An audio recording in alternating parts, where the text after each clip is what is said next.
You wonder sometime, how did young women from China end up in a brothel in California? It really was a bachelor society.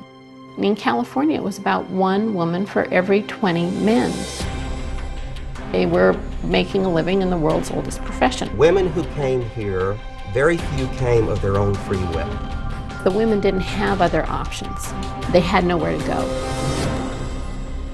She is the most important Chinese actress of her time. She says, East and West are fighting inside me like cats, and I don't know who's going to win. These were people who are breaking the mold. A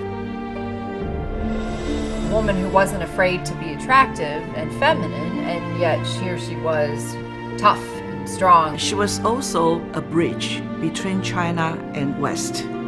Most people had no notion of the Chinese massacre, and they would say, well, who did they massacre? Who did the Chinese kill?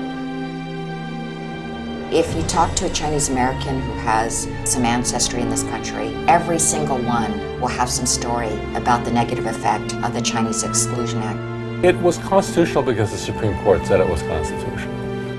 Many places in the country, she was considered colored, and she turned all of that on its head.